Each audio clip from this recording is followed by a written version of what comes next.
विधानसभा हरियाणा विधानसभा में ये मुद्दा भी उठा था कि भी चुलकाना धाम को श्राइन बोर्ड के अंदर देंगे, यानी कि सरकार अपने अधीन।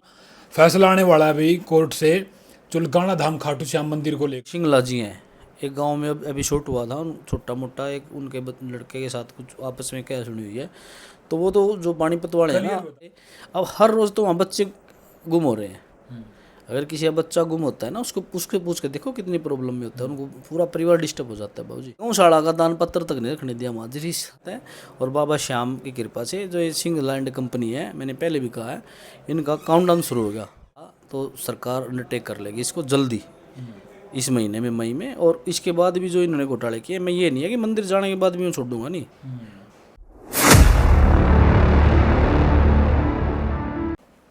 नमस्कार दोस्तों, एनडी हरियाणा चैनल पर आप सभी का स्वागत करते हैं। आज हम बातचीत करने वाले हैं क्योंकि हमें लगातार आपको अपडेट पहुंचा रहे हैं।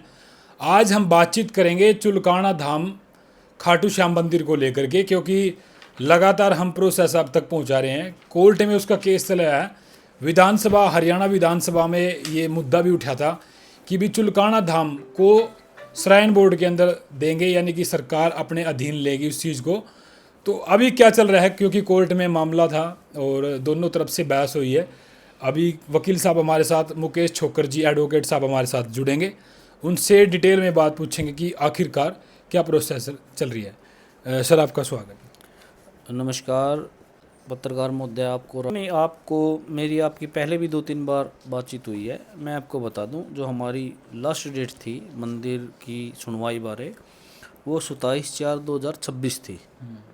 उस दिन भी जो वकील हैं पिटिशनर के कमेटी की तरफ से जो पेश हुए हैं, वो डेट लेने के लिए उन्होंने एप्लीकेशन लगाई और पहले से वो कोशिश कर रहे हैं कि लंबा करते जाएं इस मामले को।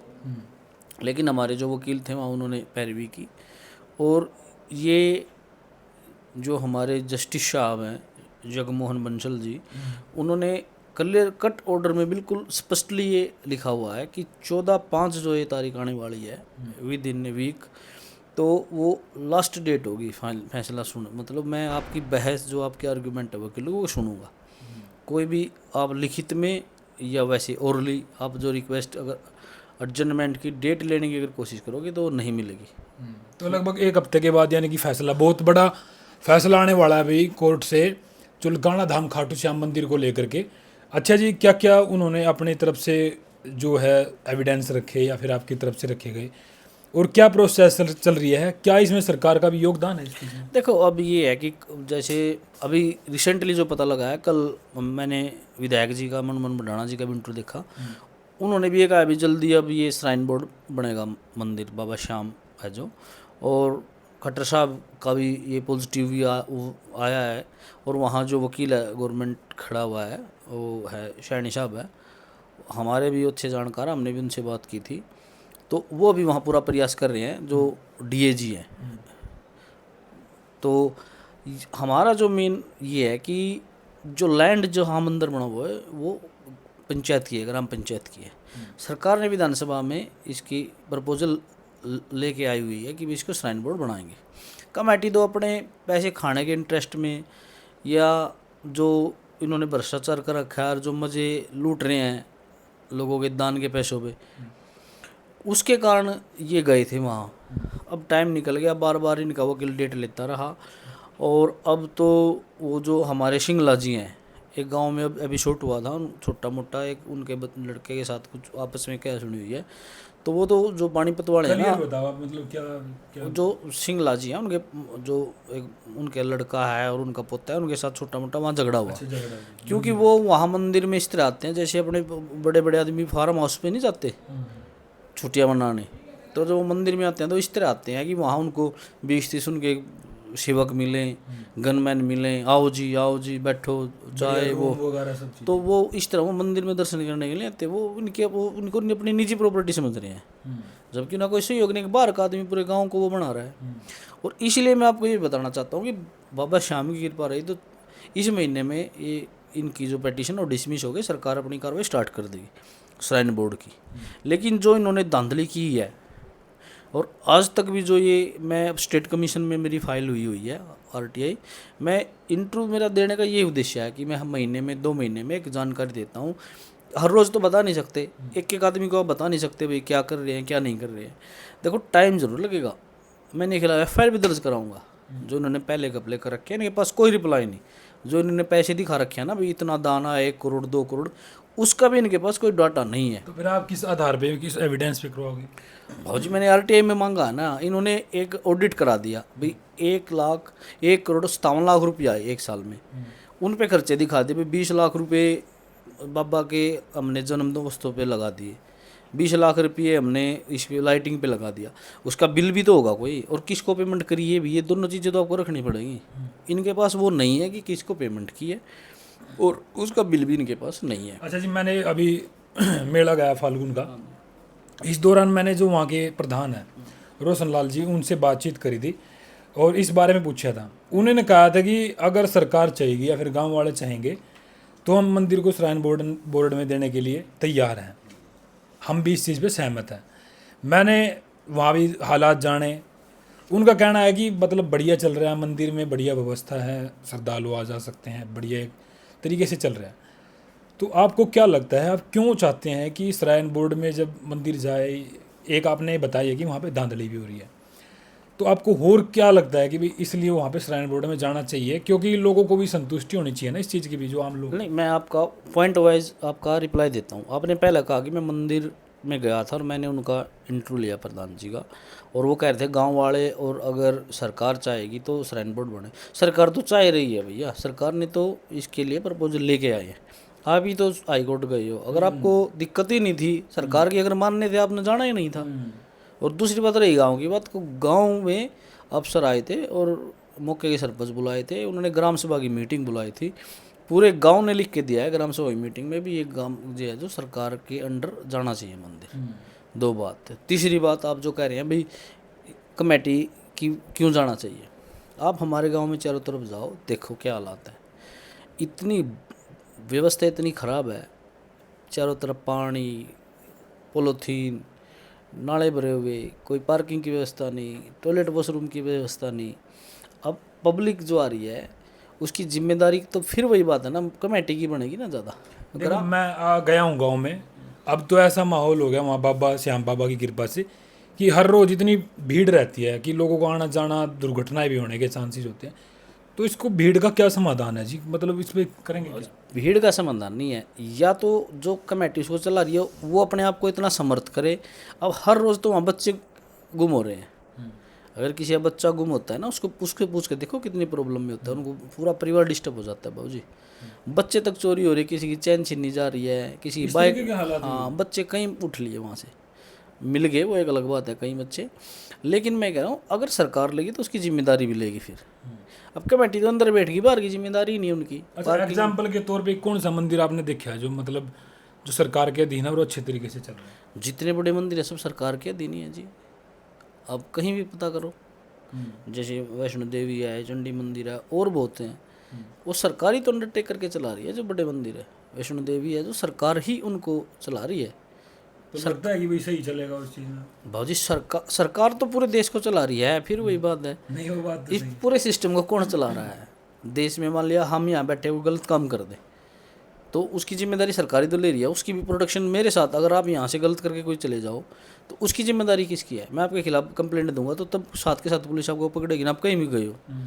विदेशों तक उठा के ला रही है पुलिस प्रशासन, तो जो पैसे लेके भज्जे थे बाहर उनको भी उठा के ला रही है सरकार। लेकिन उनको भी तो थोड़ी तकलीफ होगी ना कि भाई इतने दिन मेहनत करी उन्होंने मंदिर में, उसको सजाया, यहाँ तक पहुँचाया, तो वो उनके मन पे भी तो ठेस पहुँचेगी ना। सजाने वाले हैं बाबा और उनके भगत, पैसा दिया और पैसे का मिसयूज़ और किया, गुड यूज़ नहीं किया। अगर जो बाबा में सुविधाएं थी और जितना बाबा में पैसा आया उनका कंपैरिजन आप करोगे कुछ भी नहीं है। इतना ज़बरदस्त काम हो सकता था, यहाँ आसपास के गांव का भी विकास हो सकता था। हमारे गांव को तो छोड़ो आप, आसपास के गांव का भी 20-30 किलोमीटर तक वो बना के इसका हर साल भाई इस गांव में ये करेंगे, लाइब्रेरी, पेड़ पर्यावरण पे कोई ध्यान नहीं, स्वास्थ्य पे कोई ध्यान नहीं, स्पोर्ट्स पे कोई ध्यान नहीं, कोई एक गौशाला का दान पत्र तक नहीं रखने दिया वहाँ।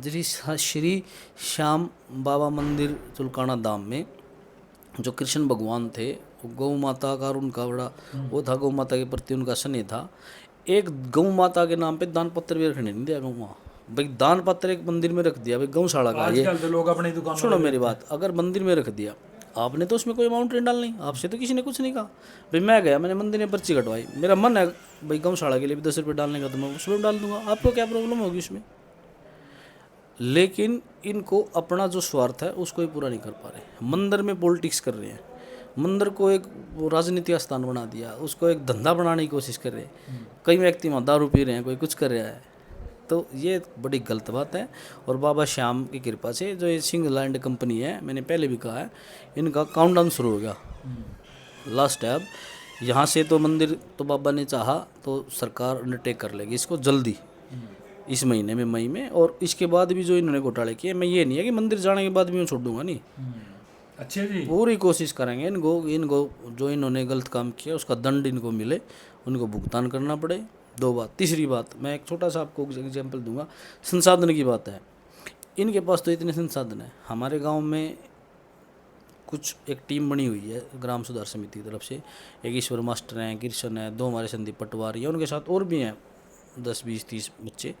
उन्होंने मेरे हिसाब से 3 एकड़ ज़मीन में तो बाग और एक पूरे स्टेडियम में हज़ारों पेड्डे उन्होंने तैयार कर दिए, हज़ारों पेड्डे फलों के भी।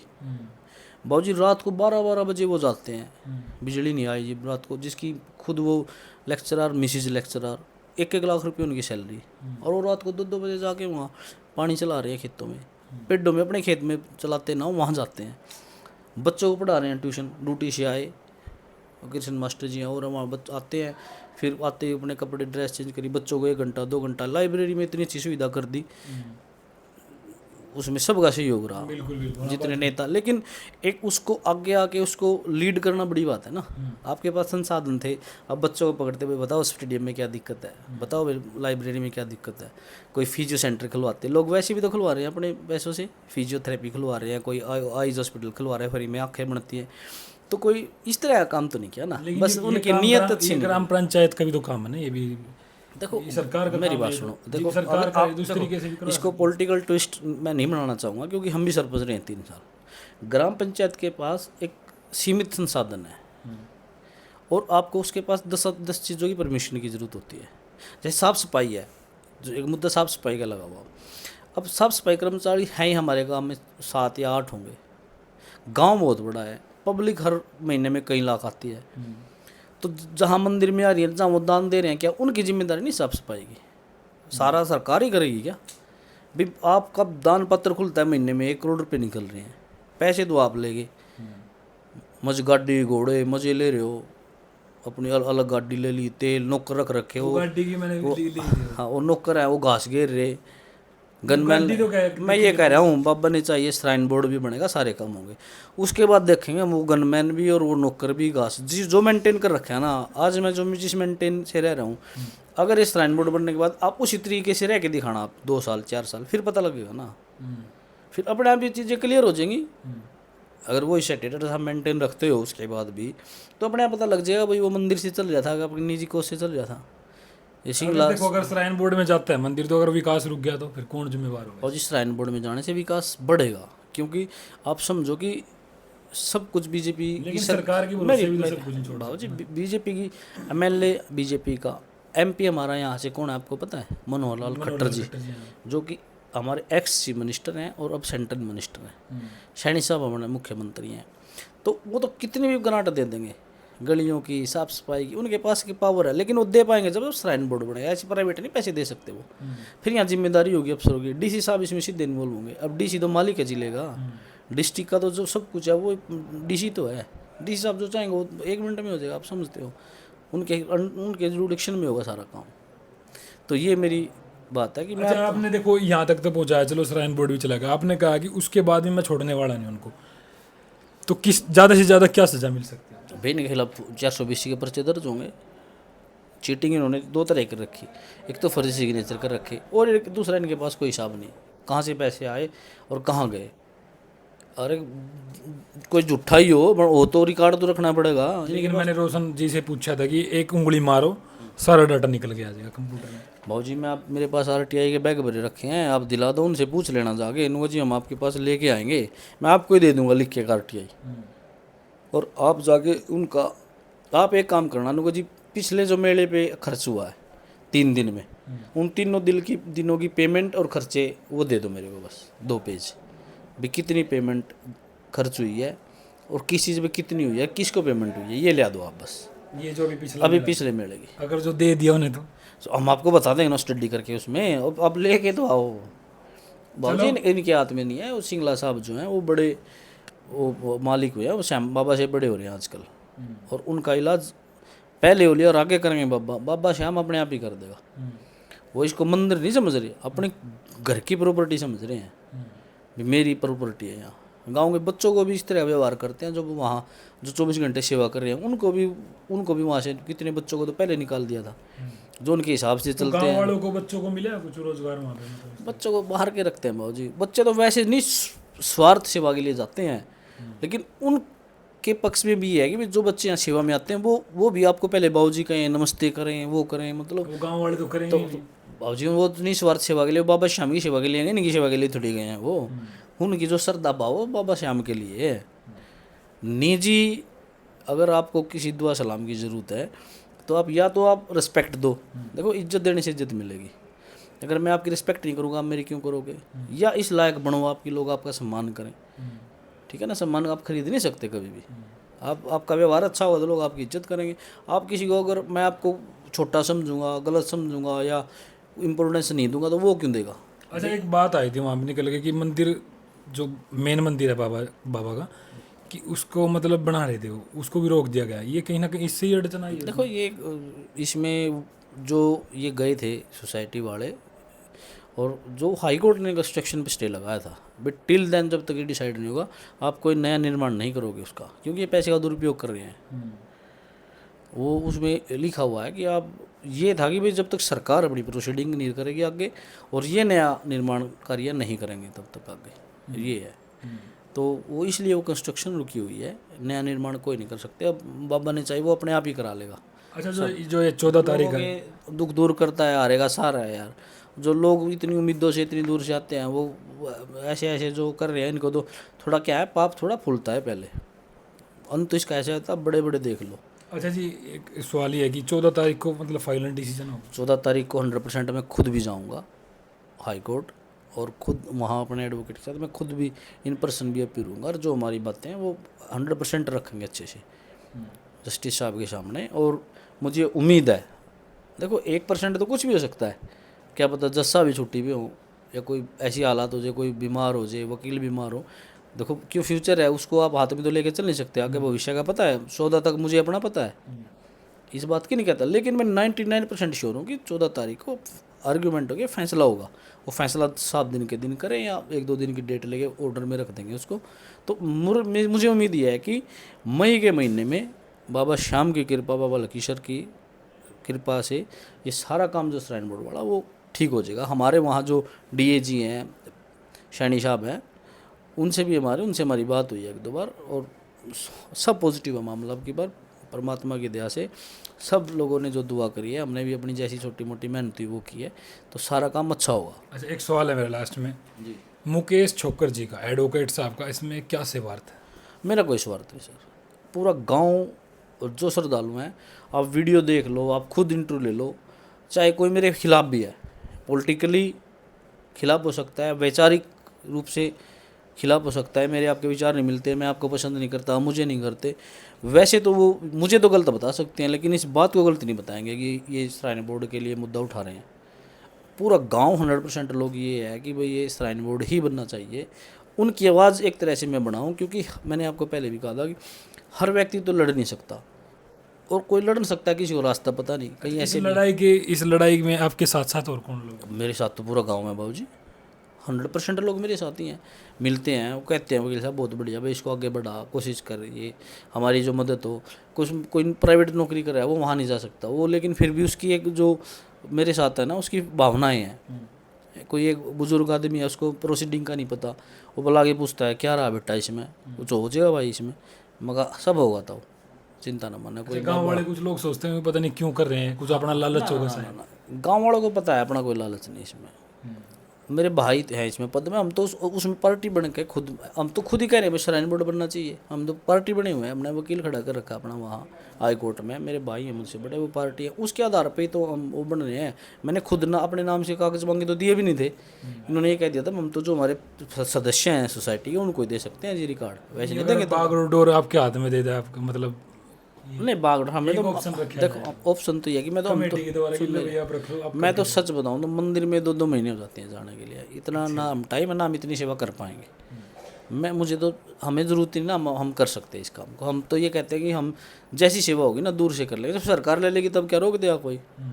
सेवा का मतलब क्या है, सेवा का आप वहाँ गए, आपकी इच्छा है बाबा में साफ़ सफाई करने की, आप लेके झाड़ू सफाई कर लो, पोछा लगाने की इच्छा पोछा लगा लो, किसी श्रद्धालु को कुछ सेवा करने की इच्छा है, किसी को चाय पिलाने की इच्छा बाहर चाय पिला लो।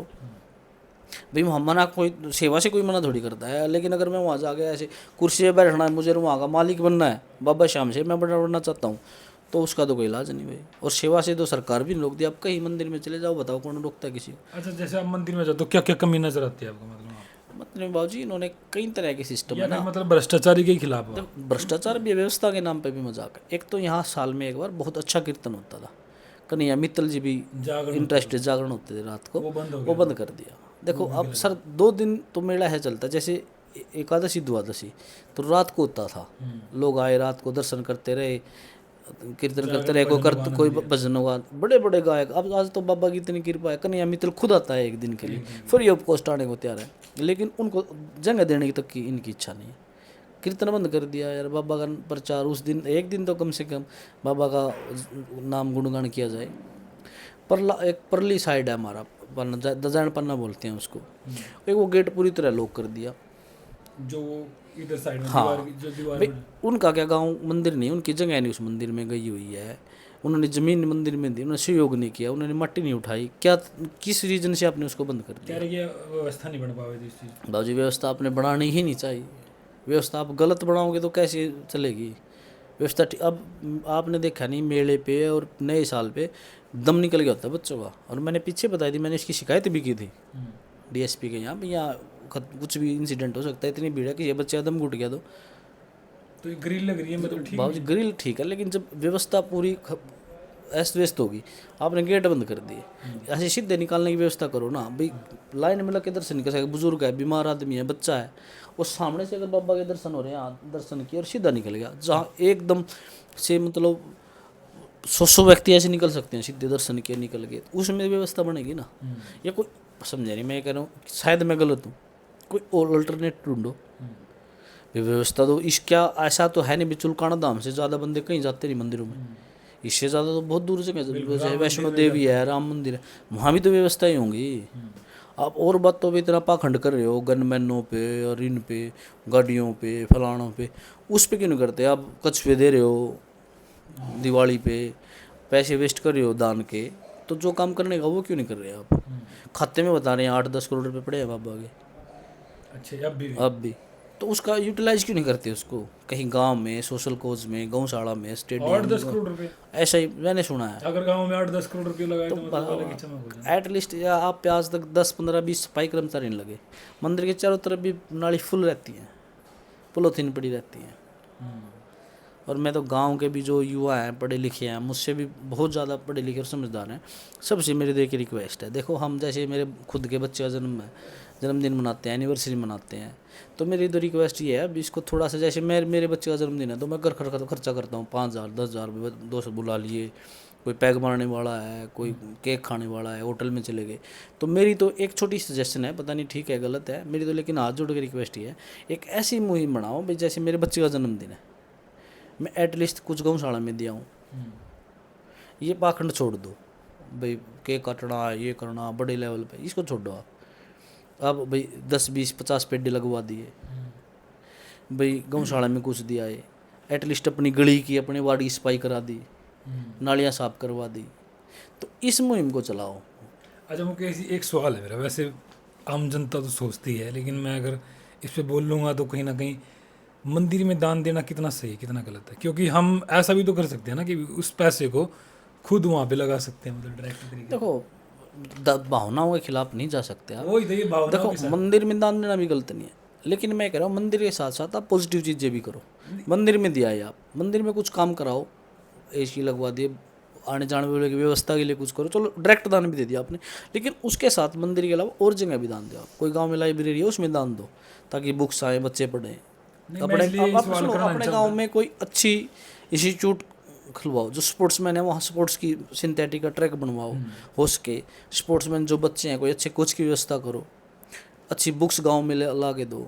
किसी का कोई इतना समर्थ है, कोई गांव फिजियो सेंटर खुलवाओ, कोई तो मतलब इस तरह की जो सोशल कोच है, ऐसा गलत बात नहीं है उसमें भी। मंदिर में दान देना, देखो हमारा धर्म है, धर्म से तो जुड़े हुए हैं हम। किसी ना किसी ऐसा है, परमपिता परमात्मा कोई तो शक्ति है जो इस सारे ब्रह्मांड को सिस्टम को चला रही है, आप इसको बिल्कुल इग्नोर भी नहीं कर सकते। कोई तो व्यक्ति ऐसा है जो इसको पूरी चीज़ कंट्रोल करे हुए है, हर चीज़ की एक्सपायरी डेट उसने तय कर रखी है। मैं हूँ आज, मैं सोचूं मैं बहुत बड़ा हूँ, मेरी भी एक समय सीमा निर्धारित कर दी, आपकी भी एक समय सीमा निर्धारित कर दी, और आपका एक वो भी सिस्टम। हर व्यक्ति जो है दुनिया में, वो कितना अमीर है कितना गरीब है, उसको दुख भी दिए और सुख भी दिए। जो उसके पास पैसा है उसके पास और बतेरी, इस ब्रह्मांड में कोई फिक्स नहीं है वो, हाँ हर चीज़ की एक्सपायरी डेट फिक्स है बाबू जी। आपके हाथ में ना जीवन में पैदा होना आपके हाथ में, ना मरना आपके हाथ में, तो और चीज़ें तो छोड़ दो। आप जब पैदा होने मेरे हाथ में नहीं, मैं कहाँ पैदा होऊंगा, कब पैदा होऊंगा, किस जगह पैदा होऊंगा, और मैं कब मरूंगा, कहाँ मरूंगा, किस स्थान पे मरूंगा, कैसे मेरी मौत होगी, जब यही मेरी चीज़ें भी नहीं, तो बाकी जो आम चीज़ें वो तो मेरे कंट्रोल में कहाँ है। तो हर ये भगवान उस परमात्मा की, ऊपर वाले की, जो एक परमपिता परमात्मा है जो इस पूरी सृष्टि को चलाए हुए है, उसका एक सिस्टम है। अप एंड डाउन्स आते रहते हैं लाइफ में, और हर व्यक्ति कभी कोई सबका टाइम आता है। अब हम 40 के करीब हो गए, 10-15 साल पहले हम कुछ और थे, बच्चे थे, कॉलेज में थे, अब हमारे बच्चे स्कूल कॉलेजों में हो गए, तो वो है अब 10-15 साल बाद हम और पोजीशन हो गई हमारी। तो हमेशा कोई जैसे मोदी, आप देखो बीजेपी कितनी हुई है, ऐसा भी टाइम था कि बीजेपी को कोई पूछने वाला नहीं था। आज ऐसा कि बीजेपी सब कुछ है और किसी को कोई पूछने वाला नहीं है। लेकिन ये भी 100% है कि ऐसा नहीं कि हमेशा बीजेपी ही रहेगी, बदलाव होगा, कोई ना कोई एक ऐसा भी आएगा जो इनको भी ले डूबेगा। बिल्कुल ऐसा भी आएगा कोई ना कोई ब्रदर। तो भगवान कोई ना कोई ऐसा भी पैदा किया है, या इनमें से कोई बनेगा, या उसको परमात्मा ऐसी शक्ति देगा कि जो इनको भी दूर कर देगा। अच्छा ये क्या, इसमें क्या लिखा है? ये ऑर्डर है सर, ये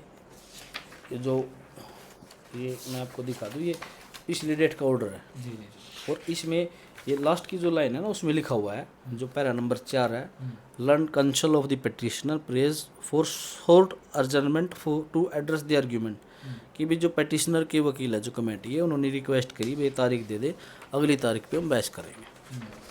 तो फिर हमारे वकीलों ने कहा जी हर बार डेट लेते हैं। तो फिर जो जस्टिस साहब ने आखिरी की जो लाइनें लिखी वो बड़ी स्ट्रांगली लिखी उन्होंने, it is made clear that no further adjournment shall be granted, कि भाई कोई भी दूसरी दोबारा अर्जनमेंट मतलब डेट नहीं दी जाएगी, ग्रांट नहीं की जाएगी, नाइदर रिटर्न और ओरल रिक्वेस्ट, कोई आप लिखित में कोई रिक्वेस्ट भेजो या ओरली करो फॉर अर्जनमेंट, वो इंटरटेन ही नहीं करेंगे हम, उसको सुनेंगे ही नहीं।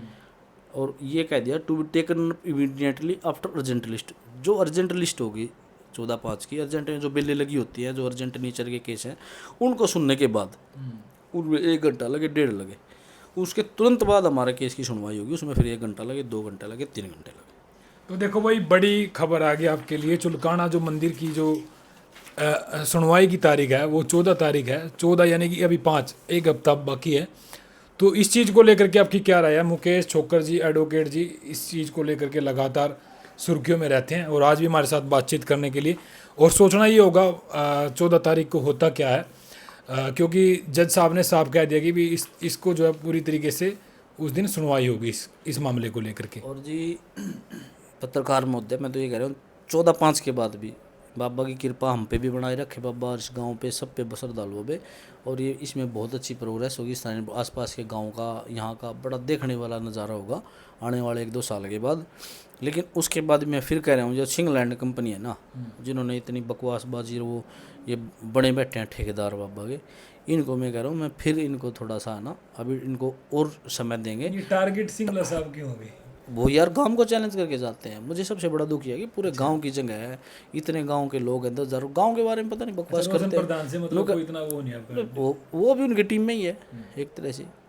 लेकिन बात यह है कि वो गाइडलाइन उसकी चलती है, उसने इसको तो गांव के आगे हटा दिया भाई, गांव वालों को तू देख, मतलब बाकी मालिक वो बने बैठे हैं। वो बैठे हैं, वो तो इनको एक एजेंट के रूप में यूज कर रहे हैं। वो कह रहे हैं गांव वाले क्या है, गांव ने क्या कर दिया, गांव ने क्या कर दिया मंदिर में। कोई भी आप जाओगे ना, आपने क्या दे दिया मंदिर में, अरे भाई तूने क्या दे दिया, तूने अपने घर से बना दिया मंदिर। ये बात हुई है बात। हाँ, गांव में बाबूजी 50-100 आदमी गए थे कि आप बाबूजी इसको जाने दो, सिंगला साहब कानूनी कार्रवाई कर लो। चलो भाई कानूनी कार्रवाई कर लेंगे, तू अपने आप को ज़्यादा चीफ जस्टिस इंडिया तू है नहीं, या ना तू बाबा साहब अम्बेडकर है। अभी तूने संविधान लिखा है, तेरे से ज़्यादा कानून किसी को पता ही नहीं है। ये तो कानून सबके लिए बराबर है और सबको ही पता है इतना। अब कानूनी बात उससे चल रहे हैं हम, अब उनके पास कोई जवाब नहीं पाया आज तक, फिरते हैं पीछे। हर डिपार्टमेंट में मेरी शिकायत पेंडिंग है बाबूजी। मैंने प्रधानमंत्री राष्ट्रपति को दिया, वो आई हुई हैं। मनोहर लाल खट्टर जी को मैंने एक दरखास्त लिख के भेजी थी बाई पोस्ट, आपने तो ऊपर तक पहुंचा दिल्ली भी और चंडीगढ़, इनके दोनों दफ्तरों पे मैंने 2 दरखास्त भेजी थी, वो शायद इन्होंने पढ़ी होंगी। उसके साथ फैक्ट्स लगा के एक्चुअल, और राष्ट्रपति प्रधानमंत्री को वो थ्रू यहाँ मुख्य राष्ट्रपति और यहाँ राज्यपाल के थ्रू आई हुई हैं। एंटी करप्शन में मेरी चालू है, उसमें मेरी चालू है DR के यहाँ डिस्ट्रिक्ट अथॉरिटी। मतलब कोई ऐसा दफ्तर नहीं है जहाँ मेरी दरखास्त टिल अभी भी पेंडिंग नहीं है। मैं हर रोज़ नहीं बता सकता, ये इनकी हर रोज इनके विजात कितनी बड़ी लड़ाई ये लड़ रहे हैं और कितने अच्छे तरीके से उन्होंने बताया है। तो इसमें देखने वाली बात ये है कि भाई 14 तारीख को होगा क्या, ये हमारी भी एक्साइटेड, आप भी एक्साइटेड हो गए होंगे। लेकिन आप चाहते क्या हैं, आप भी अपनी कमेंट बॉक्स में ज़रूर राय देना और इस खबर को ज़्यादा से ज़्यादा शेयर करना। और मुकेश छोकर जी जो एडवोकेट जो इस मुहिम को चला रहे हैं, इनके बारे में भी एक कमेंट जरूर छोड़ के जाना। फिलहाल आप देख रहे हैं ND हरियाणा और 14 तारीख का हमारा भी इंतजार रहेगा। तब तक के लिए आप बने रहेगा ND हरियाणा पर। नमस्कार, जय हिंद।